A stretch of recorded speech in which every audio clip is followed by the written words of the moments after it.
Dalam Bapa dan Putra dan Roh Kudus. Amin. Allah Bapa akan mengucap syukur karena hari ini kami memperingati Santo Yohanes Rasul, pengarang Injil, pengarang kitab Wahyu dan surat Yohanes. Yang isinya luar biasa mengungkapkan cintamu yang begitu besar bagi kami. Tentu kami ya Bapa untuk bisa memahami, menyelami tulisan roh Yohanes ini. Sehingga kami mengagumi karya cinta kasih-Mu dan memakai Yohanes untuk menjadi alat cintamu.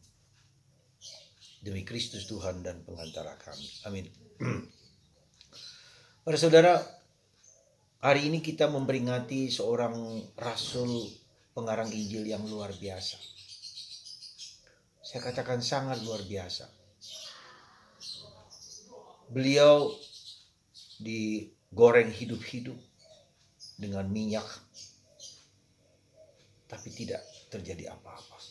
Sehingga Raja Domitianus marah dan kemudian membuangnya ke Patmos, ke Pulau Patmos, pulau di mana tidak ada penghuninya sama sekali. Tapi justru dalam penderitaan dan begitu salibnya pengalaman kesulitan penderitaan itulah lahirlah kitab Wahyu yang melukiskan tentang pewahyuan Allah kepada Yohanes tentang dunia, tentang kejahatan, tentang naga, tentang cinta, tentang Bunda Maria. Ya, luar biasa. Dan kemudian disitulah lahir karya-karya besar Yohanes bagi kita manusia yang sungguh melukiskan cinta Allah yang luar biasa. Kemudian ia pindah ke Efesus dan kemudian meninggal di sana.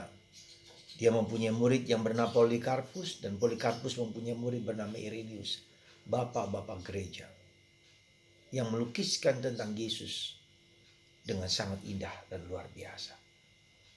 Saudaraku terkasih dalam Kristus, ada satu hal lain yang menarik dan memikat saya adalah Yohanes tidak banyak bicara, tetapi dia menangkap, dia melihat, dia merasa, meraba, dia mengalami dari panca indera manusiawinya itu akan Allah, akan Yesus.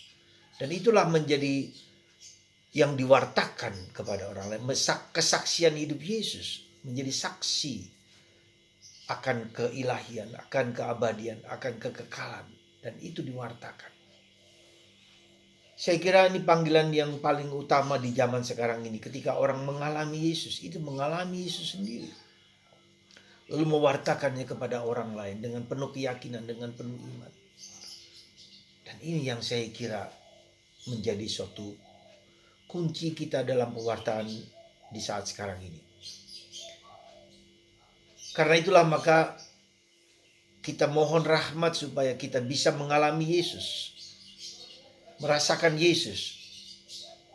Merasakan karya Yesus dalam diriku dan kebenaran keselamatan itu. Seperti yang Yohanes alami.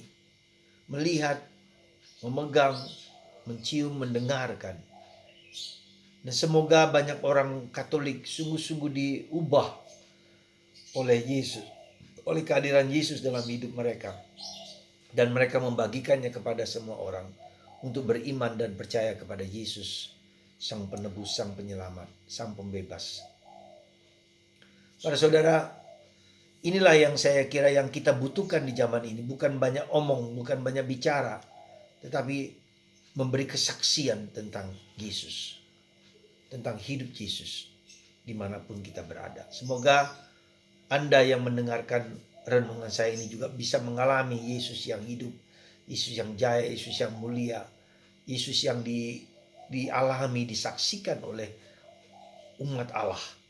Sehingga mereka akhirnya juga mengalami apa yang kita alami.